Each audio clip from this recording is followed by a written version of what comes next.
Hi hello అండి, అందరికీ నమస్కారం అండి. ఫ్రెండ్స్, మనకి ఇప్పుడిప్పుడే పెన్షనర్లకు సంబంధించి మరొక ముఖ్యమైన అప్డేట్ అయితే రావడం జరిగిందండి. అదేమిటంటే ఇక జూలై 1 నుండి పెన్షనర్లకు అదిరిపోయే గుడ్ న్యూస్. ఇక పెన్షన్ ఏకంగా 700 పెంచిన ప్రభుత్వం అంటూ అప్డేట్ అయితే వచ్చిందండి. అయితే ఇందుకు సంబంధించిన పూర్తి వివరాలు అయితే మన వీడియోలో తెలుసుకుందామండి. వీడియో మాత్రం స్కిప్ చేయకుండా చూడండి ఫ్రెండ్స్, అప్పుడే మనకి పూర్తి సమాచారం అయితే తెలుస్తుంది. లేట్ చేయకుండా వివరాల్లోకి వెళ్ళిపోదాము.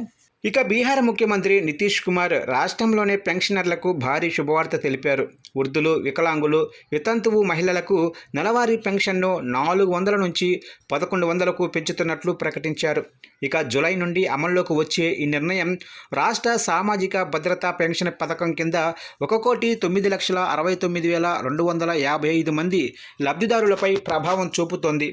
ఇక జూలై నెల నుండి పెరిగిన పెన్షన్ లభిస్తుందని నితీష్ కుమార్ తెలిపారు. ఇక ఈ ఏడాది చివరిలో జరగనున్న బీహార్ అసెంబ్లీ ఎన్నికలకు ముందు ఈ ప్రకటన వెలువడింది. ఇక జనతాదళ్, నేషనల్ డెమోక్రటిక్ అలయన్స్లోని దాని మిత్రపక్షాలు, రాష్ట్రీయ జనతాదళ్, కాంగ్రెస్ నేతృత్వంలోని ప్రతిపక్ష ఫ్రంట్కు వ్యతిరేకంగా పోరాడనున్నాయి.